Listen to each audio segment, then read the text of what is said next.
नमस्कार दोस्तों, स्वागत है आपका एग्ज़ाम वॉरियर में। तो आज हम मैथ की क्लास नंबर 38 करने वाले हैं। इसमें मैं आपको लास्ट पार्ट करवाने वाला हूं ट्रेन स्पीड और डिस्टेंस का। तो जिन्होंने प्रीवियस क्लासेस नहीं देखी, डिस्क्रिप्शन में मैं लिंक दे दूंगा, आप वहां से उन वीडियोज़ को ज़रूर चेक करें। और जिन्होंने अभी तक चैनल को सब्सक्राइब नहीं किया, वे चैनल को ज़रूर सब्सक्राइब करें। तो चलिए पहला क्वेश्चन करते हैं। और हाँ, ये क्लास किसके लिए है? ये Himachal Pradesh police constable, SSC GD और तमाम उन सभी एग्ज़ाम्स के लिए है जिसमें टाइम स्पीड एंड डिस्टेंस या फिर ट्रेन स्पीड या डिस्टेंस के क्वेश्चन पूछे जाते हैं। तो यहाँ पर आप देखोगे, इस क्वेश्चन में कहा गया है कि दो समान लंबाई की रेलगाड़ियाँ एक दूसरे की विपरीत दिशा में चल रही है। एक दूसरे की विपरीत मतलब वो इस तरह से चल रही है और वो समान लंबाई की है। वे चलते हुए एक खंबे को क्रमशः 18 सेकंड में और एक 12 सेकंड में पार करती है। वे एक दूसरे को पार करने में कितना समय लेगी? तो इस क्वेश्चन को आप कैसे करोगे? यहाँ पर पूछा गया है कि एक दूसरे को पार करने में कितना समय लेगी। तो आपको पता है फॉर्मूला क्या होता है, distance is equal speed into time.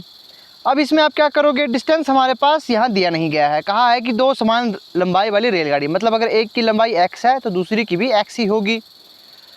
आगे कहा गया है कि विपरीत दिशा में चल रही है, इसका मतलब जो इनकी स्पीड है वो प्लस होगी। वो एक दूसरे को पार कितने समय में करेगी? अब देखिए, यहाँ पर पूछा गया है कितने, हमें टाइम फाइंड करना है, लेकिन हमारे पास यहाँ पर गाड़ी की स्पीड भी नहीं दी गई, रेलगाड़ी की स्पीड भी नहीं दी गई है। तो आपको पता है डिस्टेंस अपॉन टाइम हमारा क्या निकालता है? डिस्टेंस अपॉन टाइम हमारा क्या निकलता है? स्पीड निकालता है। तो डिस्टेंस हमारे पास हमने x माना है, तो टाइम कितना लिया है? पहले ने तो 18 सेकंड लिए हैं, दूसरे ने 12 सेकंड लिए हैं। तो अब इसे हम सॉल्व करेंगे तो आप देखोगे यहाँ पर 2x आ जाएगा और यहाँ पर हम LCM लेंगे तो 36 आएगा।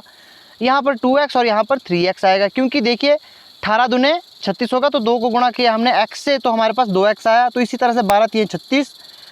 अब देखिए यहाँ पर क्या होगा, यहाँ पर आ चुका है अब हमारे पास 2x। तो जब हम इसे यहाँ ले जाएंगे तो ये हमारे पास 72x हो जाएगा, 72x हो जाएगा और ये हो जाएगा हमारा 5x। अब जब हम इसे काटेंगे तो ये कितना आएगा? तो ये आ जाएगा, ये हमारा आ जाएगा 5 कम 5। तो हमारे पास बचता है अब, तो 5 चौके 20, 2 बचता है तो 5 दूने 10, 5 चौके 20, 5 चौके 20 ही आएगा। तो 14.4 सेकेंड, मतलब जो हमारा आंसर आएगा वो आएगा 14.4 सेकेंड में वो एक दूसरे को पार करने में समय लेगी। अब जिन्होंने प्रीवियस क्लास देखी होगी उनको ये समझ आ चुका होगा, क्योंकि मैंने आपको पहले से बेसिक चीज़ें बताई है और ये काफ़ी लंबे समय से मैं आपको इस पर वीडियो बनाकर ला रहा हूँ।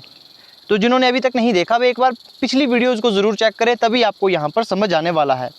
अब नेक्स्ट क्वेश्चन देखते हैं। यहाँ पर कहा गया है कि 48 किलोमीटर घंटे की गति से चलने वाली एक रेलगाड़ी स्वयं की आधी लंबाई वाली, मतलब मान लीजिए कोई x है तो उसकी आधी मतलब x/2 आधी वाली एक अन्य रेलगाड़ी जो 42 किलोमीटर घंटा से उसके विपरीत दिशा में चल रही है। अब यहाँ से आपने देखना है कि जब विपरीत होते हैं तो जो स्पीड है वो आपस में जुड़ जाती है, को पार करने में 12 सेकंड का समय लेती है। ये रेलगाड़ी एक प्लेटफॉर्म को 45 सेकंड में पार करती है। तो प्लेटफॉर्म की लंबाई बताइए। अब सबसे पहले हमने क्या निकालना है? सबसे पहले हम यहाँ पर निकालेंगे रेलगाड़ी की लंबाई। तो यहाँ पर देखिए क्या होगा, सबसे पहले यहाँ कहा गया था कि 48 किलोमीटर घंटे की गति से चलने वाली एक रेलगाड़ी स्वयं की आधी लंबाई की जो 42 किलोमीटर घंटे चल रही है उसकी विपरीत चल रही है, पार करने में 12 सेकंड लेती है। तो सबसे पहले हमने यहाँ पर देखना, हमारे पास रेलगाड़ी की कोई लंबाई नहीं दी गई है तो उसे हम मानकर चलेंगे x। और यहाँ पर कहा गया है कि स्वयं की आधी लंबाई की मतलब x/2 अब बराबर है में। अब ये एक दूसरे के विपरीत जा रही है तो मतलब 48 + 42 होगा, ये आपस में जुड़ जाएगी। समय कितना लिया? 12 सेकंड लिया। अब एक चीज़ देखें, यहाँ पर हमारे पास जो स्पीड दी गई है वो है किलोमीटर पर आवर में, लेकिन हमने निकालना है मीटर में, क्योंकि हमें ट्रेन की लंबाई चाहिए पहले। तो 5/18 का हमें यहाँ पर भाग देना हो, गुणा करना होगा। 5/18 हो चुका। अब यहाँ पर समय है 12 सेकंड यहाँ दिया गया है। अब इसे सॉल्व करोगे तो ये हमारे पास आ जाएगा 3x, 3x/2। 3x कैसे आया? लघुत्तम समावर्तक जैसे आप देखोगे कि LCM हमारे पास यहाँ पर 2 है, तो 2 को हमने गुणा किया 2x से, तो 1 जमा हो गया 3x हो चुका। अब यहाँ आप देखोगे ये हो जाएगा हमारा 90, ये 5/18 और ये 12। आप देखते हो 18 × 5 = 90 होता है। अब आप इसे सॉल्व कर लोगे तो आप देखोगे ये जो आएगा 3x/2 = ये 300 आएगा, ये 300 आएगा। अब 2 को यहाँ ले जाएंगे तो ये गुणा हो जाएगा, तो 3x इज इक्वल 600। तो आपका आंसर जो आएगा वो 200 मीटर। ये आंसर नहीं है, ये ट्रेन की लंबाई है 200 मीटर। ट्रेन की लंबाई निकल कर आई 200 मीटर। आंसर तो हमने अभी निकालना है कि प्लेटफॉर्म की लंबाई कितनी है। अब यहाँ पर एक रेलगाड़ी प्लेटफॉर्म को 45 सेकंड में पार करती है। अब हमें रेलगाड़ी की लंबाई मालूम है, एक रेलगाड़ी आप जानते हो कितना है 200। प्लेटफॉर्म की लंबाई हमें पता नहीं, तो उसे x मान कर चलेंगे। x क्यों मान रहा हूँ मैं, उसे यहाँ पर ऐड क्यों कर रहा हूँ, अभी तक आपको ये पता नहीं है तो वीडियोस देखें पुरानी वाली, क्योंकि मैंने आपको बताया है रेलगाड़ी की लंबाई में आपके प्लेटफॉर्म की लंबाई जोड़ी जाती है, बराबर है। और यहाँ देखोगे आप तो 45 सेकंड लेती है, और उसकी स्पीड कितनी थी, पहले वाली ट्रेन की बात कही गई है, 48 किलोमीटर घंटे की स्पीड है उसकी, 48 किलोमीटर पर आवर की स्पीड है। आप जानते हो आंसर मीटर में है तो ये किलोमीटर पर आवर में, इसे मीटर में बदलना होगा, और यहाँ गुणा करेंगे। समय कितना लिया, 45 सेकंड लिया। अब हमने इसे सॉल्व करना है। अब सॉल्व कैसे करोगे, अब देखो यहाँ पर सबसे पहले इसे काटो, ये जाएगा 9 दूने 18 और ये आ जाएगा 24। अब ये 3 3 9 और 15 3 45, 3 5 15 ये आ चुका। जब आप इसे गुणा करोगे 24 को अगर आप 5 से गुणा करोगे तो कितना आता है, 5 चौके 20, 2 हस्सल आपकी 5 120 आएगा। 120 आ चुका, ये हमारी संख्या है, यहाँ से यहाँ तक है ये क्वेश्चन। तो हमने 24 को 5 से गुणा किया तो 120 आया, और 12 5 60, तो यहाँ पर आ जाएगा हमारा, जब 120 को हम 5 से गुणा करेंगे तो ये 600 आ जाएगा। तो ये हमारे पास आ चुका है 200 प्लस x इज इक्वल 600। अब आप जानते हो इसे हम यहाँ माइनस करने के लिए ले जाएंगे, तो आपको पास जो आंसर आ जाएगा वो आएगा x इज इक्वल 400 मीटर। तो प्लेटफॉर्म की जो लंबाई है वो कितनी निकल कर आई, वो आई 400 मीटर निकल कर। समझ नहीं आया है, क्वेश्चन को फिर से देखें, फिर भी समझ ना आए कमेंट करके बताएं। अब यहाँ देखिए इस क्वेश्चन में क्या कहा गया है, एक 300 मीटर लंबाई की गतिमान रेलगाड़ी समान दिशा में 3 किलोमीटर घंटे की गति से चल रहे एक व्यक्ति को पार करने में 33 सेकंड लेती है। रेलगाड़ी की गति बताइए। अब यहाँ पर क्या कहा गया है कि एक 300 मीटर लंबी रेलगाड़ी, अब यहाँ पर व्यक्ति की लंबाई ऐड नहीं होती, ये आपको पता है, बराबर है। डिस्टेंस तो ये आ चुका।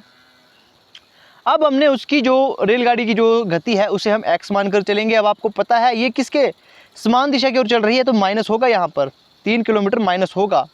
और आप जानते हो ये 3 किलोमीटर है, और हमने यहाँ पर रेलगाड़ी की गति हमने यहाँ पर दिखानी है।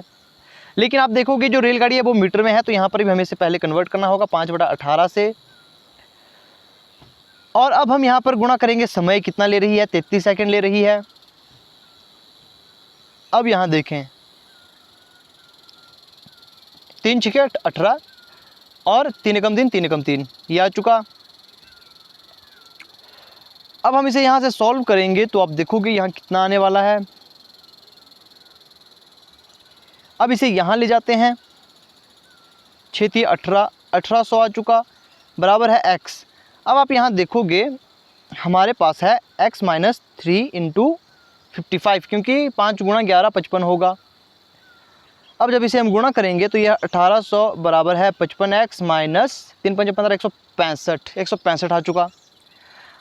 अब ये 165 है माइनस का, जब यहाँ ले जाएंगे ये प्लस का बन जाएगा, तो ये हो जाएगा आपका 1965 बराबर है 55x। अब 55 से इसे आप काटोगे तो ये आपके पास लगभग ये आएगा 35 से ही 8/11, तो इतना आपका आंसर आएगा। तो ये है आपका आंसर। तो जो रेलगाड़ी की गति है वो है 32 किलोमीटर पर आवर, तकरीबन 32 किलोमीटर। अगर आप यहाँ पर देखोगे 33 किलोमीटर होता, 32 ना दिया हो तो आपका 33 किलोमीटर भी आंसर हो सकता है, क्योंकि ये लगभग में है। आगे संख्या आप देखोगे 8 सही 1/11 है, 8 सही 8/11 है। तो अब नेक्स्ट क्वेश्चन देखते हैं। यहाँ पर कहा गया है कि एक 100 मीटर लंबी रेलगाड़ी विपरीत दिशा में 5 किलोमीटर घंटे की गति से आ रही एक व्यक्ति को 7 सही 1/5 सेकंड में पार करती है। रेलगाड़ी की गति बताइए। अब इस क्वेश्चन को कैसे करना है, बिल्कुल वही, सबसे पहले distance is equal speed into time. अब देखोगे डिस्टेंस हमारे पास 100 मीटर लंबी रेलगाड़ी है, विपरीत दिशा से आ रहे व्यक्ति, तो स्पीड हम x मानेंगे। जब विपरीत दिशा से है तो स्पीड हमारी जमा हो जाती है, गुणा 5/18 होगा, क्योंकि यहाँ पर मीटर में है और यहाँ किलोमीटर में हमें पहले कन्वर्ट करना होगा। तो आप देखोगे यहाँ पर अब हम गुणा करेंगे, समय कितना दिया गया है 7 सही 1/5, मतलब कि 36/5 हम इसे लिख सकते हैं। 7 पंजे 35 और 1 जमा किया तो 36/5। अब हम यहाँ इसे सॉल्व करते हैं, तो देखोगे 18 दूने 36, 5 से 5 गया तो 100 = x प्लस 5 दूने, तो सबसे पहले हम इसे ऐसे ही लिखेंगे, गुणे में 2 है। अब आप देखोगे यहाँ पर 100 = 2x जमा 10। अब इस 10 को यहाँ ले जाओगे तो ये माइनस हो जाएगा और ये बन जाएगा 90 = 2x, तो ये इससे कट जाएगा। 45 आपका आंसर आने वाला है। 45 किलोमीटर पर आवर आपकी जो ट्रेन की गति है। नेक्स्ट क्वेश्चन करते हैं। अब आपने वीडियो पॉज करनी है और इसे खुद से ट्राई करना है।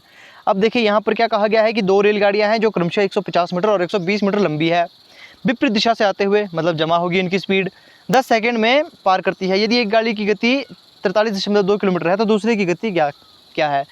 तो यहाँ भी वही फॉर्मूला लगेगा, डिस्टेंस = स्पीड इंटू टाइम। सबसे पहले डिस्टेंस हमारे पास 150 है, फिर जमा होगा 120, क्योंकि दोनों का डिस्टेंस यहाँ जोड़ा जाएगा।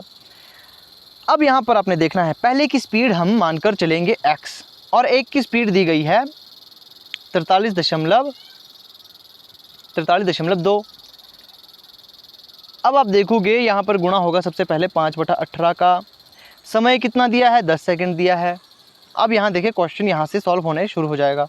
ये आपका 270 आ जाएगा और ये आपका कितना आएगा, जब इसे आप काटोगे, इसे काटेंगे 2 9 18 और ये 5। अब जब 9 को हम यहाँ ले जाएंगे, इससे गुणा होगा, जब 9 को यहाँ पे गुणा किएंगे 270 से और यहाँ 5 आ जाएगा, तो अब देखते हैं यहाँ पर कितना आएगा। जब 9 को गुणा करेंगे तो यहाँ पर 270 आ जाएगा जमा करके। जब इसे गुणा करेंगे 0 2 9 7 9 63 2 9 18,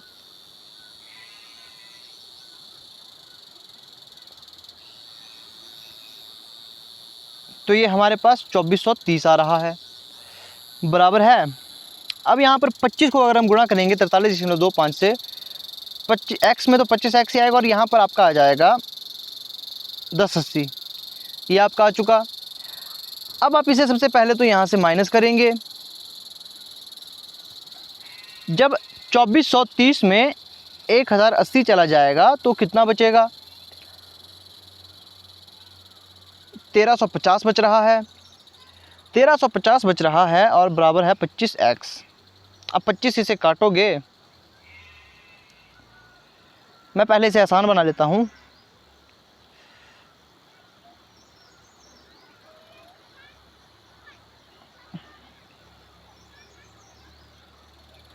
तो ये आ चुका। अब इसे 5 से काटेंगे,